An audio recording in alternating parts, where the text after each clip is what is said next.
मित्रों, उज्जैन में विक्रम महोत्सव चल रहा है और वहां पर एक सम्राट विक्रमादित्य के ऊपर महानाटिका 12, 13, 14 अप्रैल को दिल्ली में आयोजित की जा रही है।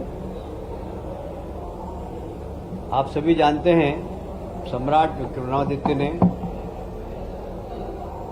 जिस तरीके से विक्रम संवत चालू किया और एक तरीके से कालगणना का केंद्र एक समय उज्जैन था, हम उस कालगणना केंद्र को एक बार फिर से सारे विश्व के अंदर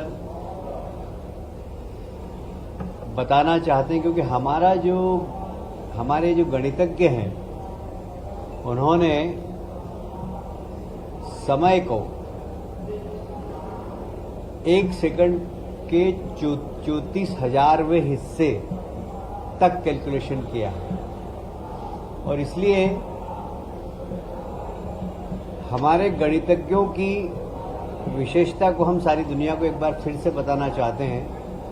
उज्जैन कालगणना का केंद्र बने, इस दिशा में हम लोग काम करना चाहते हैं।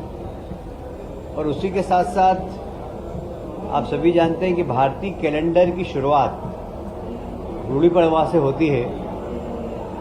इंदौर उज्जैन में तो काफी समय से गुड़ी पड़वा नववर्ष के रूप में मनाया जाता है। इस बार माननीय मुख्यमंत्री जी ने निर्देश दिए कि प्रदेश के सभी जिलों में नववर्ष के रूप में गुड़ी पड़वा उत्सव मनाया जाए और सभी मंत्रियों को भी निर्देश दिए कि किसी न किसी जिले में कोई मंत्री पहुंचे और गुड़ी पड़वा उत्सव में भाग ले। इसलिए गुड़ी पड़वा उत्सव अब सारे प्रदेश में मनाया जाएगा। अलग अलग तरीके से लोग गुड़ी पड़वा उत्सव मनाते हैं।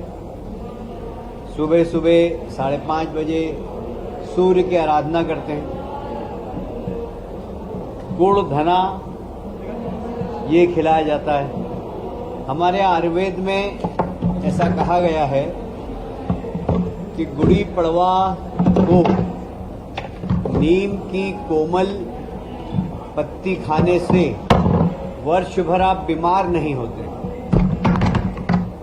तो हमारी आयुर्वेदिक परंपरा की जो परिपाटी है, यदि आपने गुड़ी पड़वा के दिन नीम की कोमल 5 पत्तियां खाई तो वर्ष भर आप स्वस्थ रहेंगे, ऐसी मान्यता है। तो हम इस परंपरा को फिर से प्रारंभ करके लोग स्वस्थ रहें, इस दिशा में गुड़ धनिये के साथ साथ नीम की कोमल पत्ती भी ग्रहण करें, ये आग्रह करेंगे। मुझे इस बात का बहुत गर्व है कि हमारे माननीय मुख्यमंत्री जी के बहुत सिंसियर प्रयास से जो GIA से वो अपनी सफलता की शुरुआत कर रहा है। और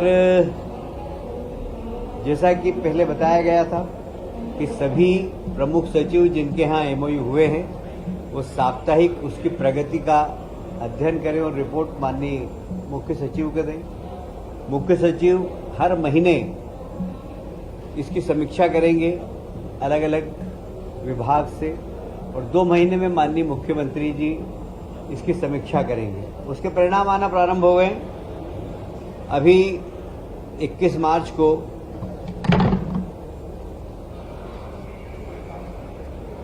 भिंड चंबल में 18 भूमि पूजन हुए। अगर आपको डिटेल कहूं कौन कौन सी कंपनी, तो मैं नाम बता सकता हूं, पर वो आपको राइटिंग में मिल जाएंगे। 18 ऐसे ग्वालियर में भी भूमि पूजन हुए हैं। आने वाले समय में और 7 औद्योगिक इकाई के भूमि पूजन होने वाले हैं। संभागीय स्तर पर भी हमारे जो MOU हुए उन पर क्रियान्वयन प्रारंभ हो गया है और अतिशीघ्र वहां पर भी भूमि पूजन प्रारंभ हो जाएंगे, जिससे कि इंडस्ट्रियलाइजेशन की उस क्षेत्र के अंदर शुरुआत हो। हमारे पास सभी संभाग से निवेश के प्रस्ताव मिले थे, संभाग स्तर पर, जिला स्तर पर भी उसकी प्रगति और उसकी समीक्षा हो रही है। और वहाँ पर भी आप देखेंगे कि एक वर्ष भर के अंदर ही काफ़ी पूरे प्रदेश के अंदर इंडस्ट्रियलाइजेशन की शुरुआत हो जाएगी। मुझे कहते हुए बहुत प्रसन्नता हो रही कि हमारे यहाँ ओंकारेश्वर में 26वीं वाइल्ड लाइफ सेंचुरी स्वीकृत हो गई है। हमें ये कहते हुए बहुत प्रसन्नता हो रही है कि इस वाइल्ड लाइफ में जितना भी वन क्षेत्र है वहाँ पर कोई भी वनग्राम नहीं है, इसलिए किसी प्रकार की कोई परेशानी नहीं है। लगभग 614 वर्ग किलोमीटर प्रदेश 614 किलोमीटर की ये वर्ग मीटर की वन सेंचुरी है ये, और ये 26वीं वाइल्ड लाइफ सेंचुरी होगी, जिसका कि देश में सर्वाधिक वन सेंचुरी बनाने का जो एक रिकॉर्ड है वो मध्य प्रदेश के नाम है। माननीय मुख्यमंत्री जी ने निर्देश दिए, गर्मी प्रारंभ हो गई है, इसलिए सभी माननीय मंत्रीगण अपने अपने प्रभार के जिले में पानी की व्यवस्था को देखें, लोगों को पीने का पानी मिले, पशुओं को पीने का पानी मिले और समाज के अंदर इस प्रकार का वातावरण बने कि पक्षियों के लिए भी लोग पानी की व्यवस्था करें। मैं समझता हूँ इतना बारीक कोई मुख्यमंत्री सोचता नहीं है कि पशुओं के पानी की भी चिंता करे और पक्षियों के पानी की भी चिंता करे। आज कैबिनेट में माननीय मुख्यमंत्री जी ने सभी माननीय कैबिनेट मंत्रियों से आग्रह किया है। अभी कुछ क्षेत्रों में ओलावृष्टि हुई है, ओलावृष्टि के लिए भी माननीय मुख्यमंत्री जी ने निर्देश दिए हैं सारे कलेक्टर्स को कि जल्दी से उसका सर्वे करें और आपदा प्रबंधन के माध्यम से उन सब किसानों का जिनका नुकसान हुआ है उन्हें आरबीसी की तहत उनकी जो मुआवजा है वो उनको अतिशीघ्र मिले, इसकी चिंता करें। जैसा कि मैंने पहले बताया था आपको कि हम आत्मनिर्भर नगर निगम और नगर पालिका बनाने के लिए प्रयासरत हैं और हमने ये भी अध्ययन किया कि सबसे बड़ा खर्चा अगर नगर पालिका नगर निगम का है तो पहले तनख्वाह का, दूसरा पेयजल के बिल का, बिजली के बिल का।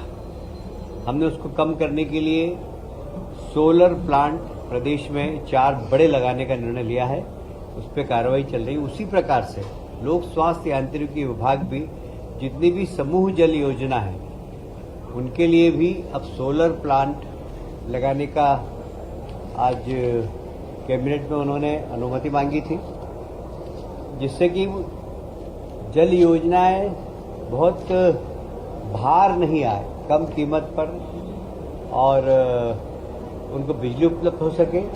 यदि सरप्लस बिजली हो तो वो विद्युत मंडल खरीद सके, तो मतलब बिजली बेचने वाला भी समूह योजना हो सके, ऐसे उन्होंने कैबिनेट में अनुमति मांगी है। आज वो अनुमति उनको प्रदान कर दी गई है। एक बहुत ही अच्छा निर्णय और हुआ है। आप सभी जानते हैं कि हमारा जो खजुराहो है वो यूनेस्को में वर्ल्ड हेरिटेज की सूची में है। वहाँ पर होटल इंडस्ट्री और रुचि ले रही है क्योंकि वहाँ पर पर्यटकों की संख्या बढ़ती जा रही है। पिछले 3-4 वर्षों में वहाँ पर पर्यटकों की संख्या लगभग डबल हो गई है और इसलिए वहाँ अच्छी होटल्स और बने।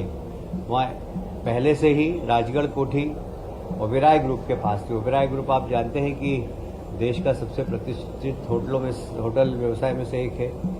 उन्होंने राजगढ़ कोठी को बिल्कुल हेरिटेज कोठी के रूप में, होटल के रूप में बनाया है, पर उन्होंने इससे लगी हुई जमीन 19 एकड़ की मांगी है, जहां वो वेलनेस सेंटर डालना चाहते हैं, एक वर्ल्ड क्लास फैसिलिटी देना चाहते हैं, जिससे कि खजुराहो और ज़्यादा आकर्षण का केंद्र बने। आज शासकीय मूल्य पर 19 एकड़ जमीन लगभग 19 एकड़ जमीन है, वो ओबेरॉय एक समूह को देने का निर्णय लिया है। मैं समझता हूं कि भारतीय जनता पार्टी की सरकार मध्य प्रदेश की संवेदनशील सरकार है। कोई भी समस्या आए उसके पहले सोचना प्रारंभ कर देती है। आज की कैबिनेट में हमने माननीय मुख्यमंत्री जी ने जिस तरीके से आने वाले गर्मी उससे उत्पन्न हो सकती जो समस्याएं उसके ऊपर सबको सावधान रहने के निर्देश दिए हैं। इतना ही आज कैबिनेट में हुआ है। बाकी अगर आप कोई पूछना चाहें, वैसे अब रखेंगे नाम तो बता देंगे। अभी तो ओंकारेश्वर है और ओंकारेश्वर से अच्छा नाम कोई हो नहीं सकता।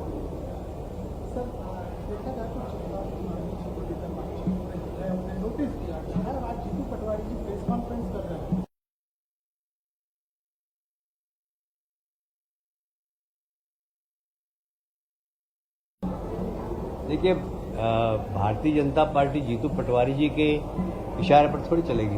हमारी पार्टी, हमारी आइडियोलॉजी और हमारे नेताओं के निर्देशन पर चलेगी। जीतू पटवारी अभी इतने बड़े नेता नहीं हो गए, वो कोई महात्मा गांधी या पंडित दीनदयाल उपाध्याय, डॉक्टर श्यामा प्रसाद मुखर्जी नहीं हो गए कि हम उनसे सलाह लेके हमारी पार्टी चलाएं।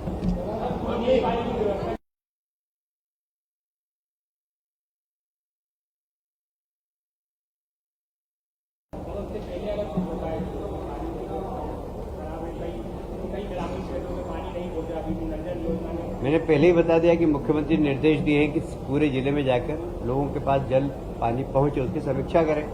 जहां पानी कम हो टैंकर की व्यवस्था करें। तो समीक्षा होगी और कलेक्टर को भी इस प्रकार के निर्देश जारी कर देंगे।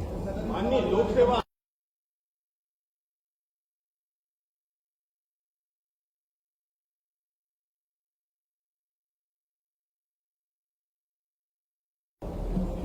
देखिए, इसके बारे में मैं अभी अपडेट नहीं हूं, इसलिए इस बारे में कोई जानकारी नहीं दे सकता।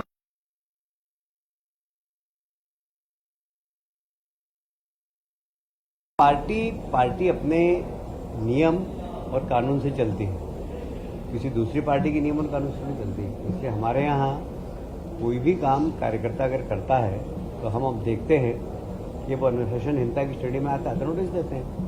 अब इसमें बाकी दल को कोई प्रश्न उठाने का कोई सवाल ही नहीं है।